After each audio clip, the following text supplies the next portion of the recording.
All right, well, it's just a fact. Not all voice actors know how to quote proper rates, and very few actors not only know proper rates and quote them consistently, but also know their worth. Today, we're going to delve into not only knowing your rates, but knowing and getting grounded in your worth and the relationship between the two. So let's start with rates. When it comes to rates, voice actors are uniquely fortunate in the fact that we have several industry rate guides. The granddaddy or grandmama of them all, of course, are the SAG rate sheets. I say rate sheets plural because there are different ones for each particular contract. For example, commercials, TV, theatrical, and streaming, corporate, educational, and industrial, and so on. And if you're a SAG-AFTRA union voice actor, then these rate sheets say in no uncertain terms what are the absolute minimums you can do those specific kinds of work for.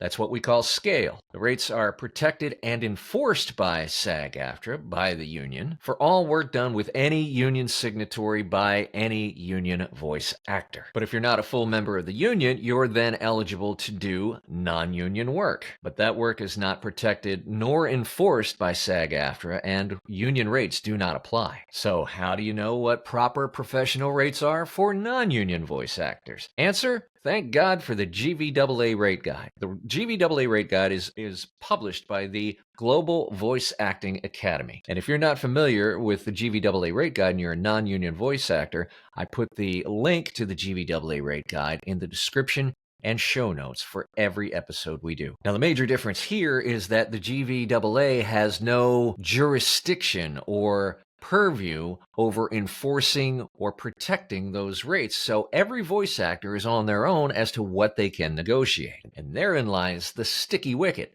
Non-union rates can be the wild, wild west because each individual non-union voice actor is responsible for their own rates. And here's where it gets even trickier. First, we have several groups of non-union voice actors. We have professionals, we have hobbyists, we have amateurs. Even among professionals, we have full-timers, we have part-timers. Secondly, there are some people in this business who believe that a newer voice actor professionally can charge lower rates. I do not. There are only two reasons to charge less than a professional rate. Number one, you're not a professional. You're a hobbyist or you're an amateur.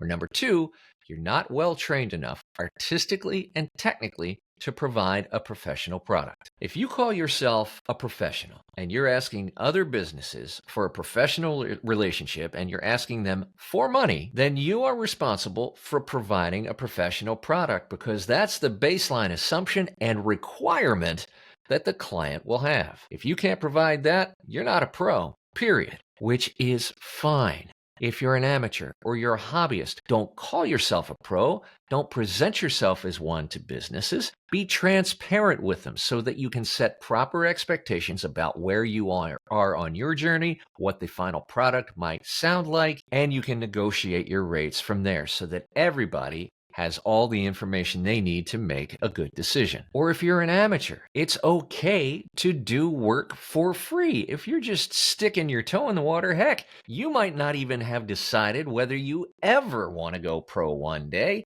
and that's fine. Maybe you'll want to take it to a hobby level one day. Maybe you won't. Maybe you want to go pro. You don't know. Keep doing work for free. Get a little experience, find out what it's like, and have fun. But if you're a pro and you're asking other businesses for money and you're seeking to develop a professional relationship with them, then you need to be grounded in two things. First, as we said, that you can provide a professional product both technically and artistically. And secondly, that you're grounded in your worth. Now, there is a difference between your rate and your worth, although the two are closely related. Your worth is the value that you bring to your client as a professional service provider. It's the value to the client of the problem that you solve for them. Your rate is simply the monetary number that you put on that value. So how do you determine your worth, right? It's a pretty ethereal concept. What goes into determining the value of the problem solved for the client, and therefore your rate? Is it based on your timeline? No. Your worth is not directly correlated to your time. Let's say you have two voice actors and they both narrate the same audiobook. Does the one that provides that audiobook in total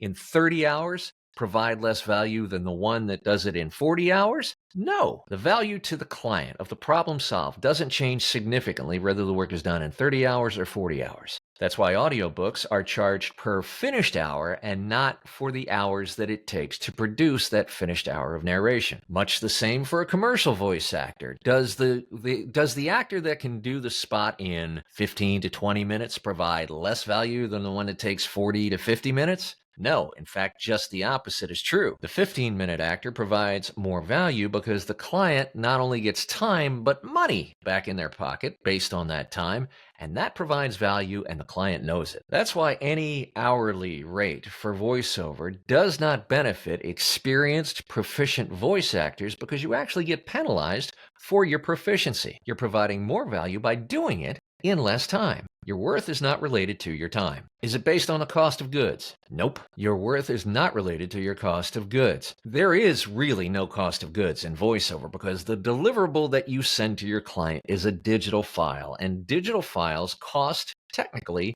$0 and 0 cents. The cost of goods in voiceover is related to the training, the cost of skills acquisition, the time it takes in production, things like coaching, gear, studio construction, legal services and fees and business expenses, and so on and so on. Does a voice actor with a $25,000 studio inherently provide more value than a voice actor with a $2,500 studio? Not inherently, no. Your worth is not based on the cost of goods.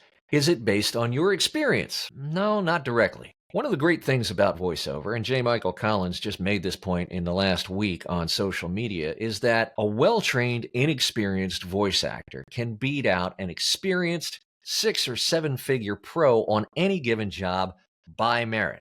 Now, yes, that's talking about winning the work. Now, that said, your experience can often allow you to solve the problem for the client better, i.e. quicker, more easily, etc. And now we get to the heart of the matter. The value you provide is based on the value of the problem solved for the client. So that's great. But what the hell does that mean, Paul? Well, it means several things. First, the financial value of the problem solved to the client. For example, a commercial that would generate millions of dollars in revenue for that client is a bigger solution to a bigger problem than, let's say, a corporate training video, which doesn't generate revenue. A spot that runs nationwide provides more revenue and solves a bigger problem than one that runs in a local market. Technical and medical narration, which is much harder to perform than standard non-technical narration, solves a more difficult problem for the client and therefore provides more value. Now, rates generally are primarily tied more closely to the financial value of the problem solved for the client, but not exclusively. Your worth has 2 additional factors. Second, the value of the logistical problem solved for the client. If the client knows you can nail the read in 2 to 3 takes and another voice actor is probably going to take 8 to 10 takes, you provide more logistical value. The saved time is not just time, but it's also money back in the client's pocket. There's value in that, and the client knows it. If you can provide a set of e-learning modules in a week and their previous voice actor would take 10 days to 2 weeks,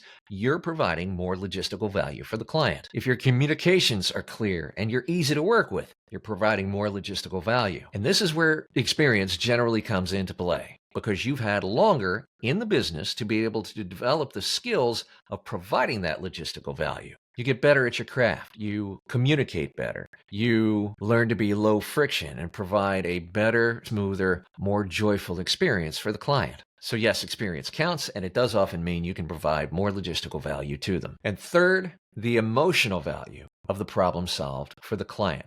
The fact that the client has a problem to be solved is a stressor. Sometimes major, sometimes minor. Most of the time, the client doesn't even perceive it as a stressor. It's just part of their job. But the effectiveness with which you relieve that stress, that anxiety, that apprehension, whatever you want to call it, is the extent to which you solve the problem emotionally and provide value through doing that. Do you anticipate client needs and therefore relieve stress by doing that? Are you easy and fun to work with? Do you push back regularly, or are you more collaborative? Have Have you built a relationship based on trust? Can the client trust you? If the relationship is new, are you taking solid steps to meet or exceed the expectations that you set with the client so that you're building trust? Assessing and developing your worth on all three levels: financial, logistical, and emotional, as a problem solver will allow you to get grounded in your worth and therefore your rates that you set for your clients. And getting grounded in your worth and your rates will allow you to negotiate better. It will allow you to spot bad rates more easily and quickly.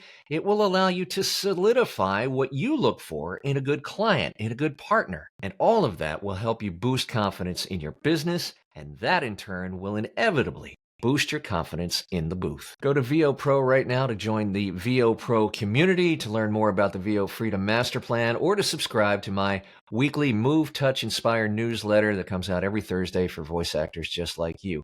And if you found value in this video, then please share it with other voice actors. Post it on social media, repost my posts. You can send it to them by email or text, whatever you prefer, but help us get the word out to other voice actors, because the more we share information, the more we have conversations both on the VO Pro community, in YouTube, in the larger voiceover community at large, then the better, stronger industry we're going to have for everybody. Thanks so much for your support, and we'll see you back here again real soon.